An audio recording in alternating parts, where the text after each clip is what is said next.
Okay, class? For our last activity, we have the Eco Guardians Call. Okay, here's the goal of this activity. This activity aims to demonstrate the ability of the student to create a multimodal advocacy poster or infographic that retails a lesson from a Philippine myth. Example, Maria Makiling or the legend of the Pasig River. Did you hear that? To promote environmental awareness today. In this task, the student take on the role of youth environmental advocate and social media managers for a local and heritage club. Okay, so our audience, their fellow grade 7 students and members of the local barangay are the target audience for this task. In 2026, environmental protection is more critical than ever. Now, the situation is, students must use their wisdom found in the Philippine literature to persuade the community to take action. Okay, so they will use the four types of to inform, question, command, and express urgency. Okay, the product, a multimodal advocacy poster. So the poster must combine visuals, images or symbols, and text. The text must include declarative or to state a fact about the myth or the environment.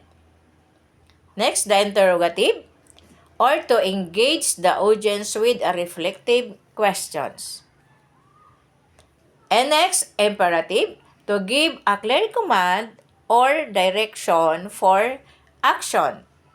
And last, exclamatory, to express a strong emotion or urgent warning. So, did you get this, class? Standard and criteria. So, their work will be evaluated based on grammatical accuracy, literacy relevance, and multimodal creativity and persuasive impact. Okay, so here's the analytic rubrics. This how I make your grade in your activity. Okay, and now we have a short quiz for you to for us to know how you understand our activity. Okay, here's the instruction. Class, listen. Read each question carefully and choose the letter of the correct answer. Okay, so here's number 1. Can you read it? Justin? Okay, so what's the correct answer? A. Interrogative. B. Imperative. C. Declarative. Or D. Exclamatory. Okay, George, what's your answer? Okay, that's correct. Letter C, declarative. So let's go to number 2. You want to ask a classmate for help with your multimodal project. Which sentence type you should use? Okay, class? So, which sentence type you should use? Okay, so letter A, declarative. B, interrogative. And C, exclamatory. Or D, imperative. Okay, once again, Justin, can you give the correct answer? Okay, that's correct. Letter D, imperative. Imperative. Okay, next. Which of the following sentence is an imperative sentence?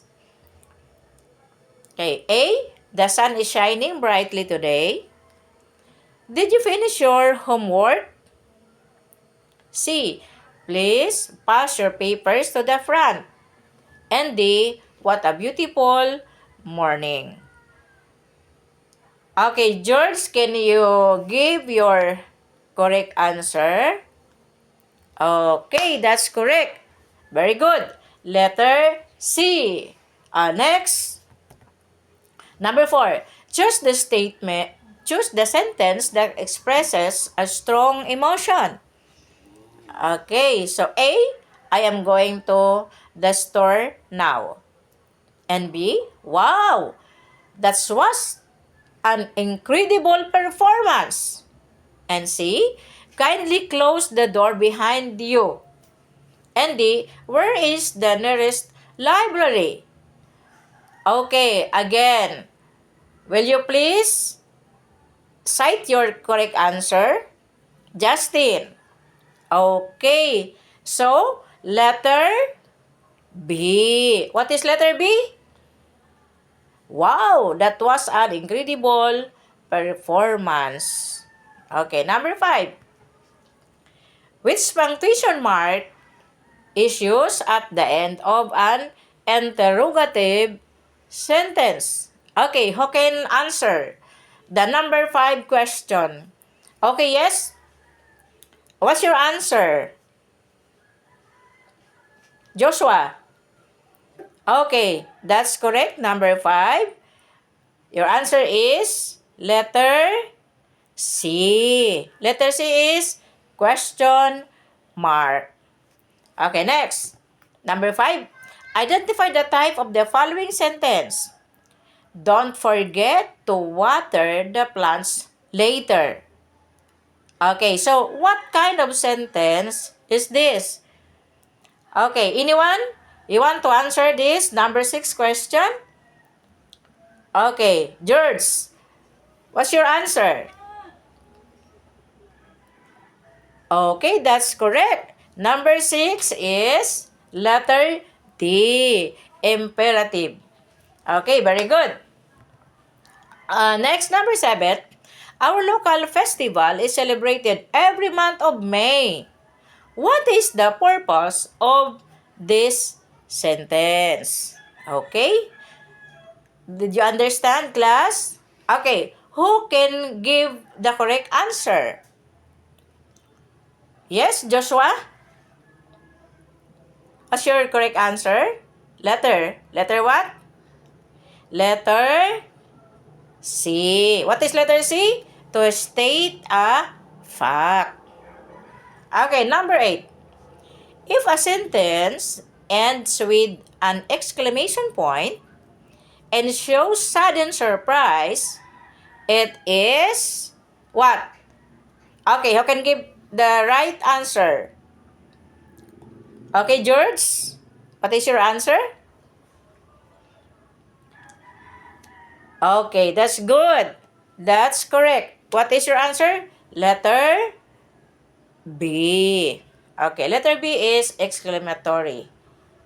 And next, number 9. Which of these is a correctly punctuated interrogative sentence? Oh, listen, class. Letter A, why are you late? B, why are you late? C, why are you late? And D, why are you late? Okay. Okay, so who among you will give the correct answer? Okay, yes. Justin. Letter, what is your answer? Letter B. What is letter B? Why are you late? Why are you late? Question mark. Okay, last one. In a real life emergency, which sentence type would be most effective for getting someone's immediate actions? Okay. Declarative A, interrogative B, imperative C, or D, none of the above. Okay, so everyone, what's the right answer? Okay, yes. Very good. That's good. That's right. Letter D, none of the above. Okay, class. So, I hope you have a great day in our class discussion today. Have a nice weekend to everyone. God bless you all.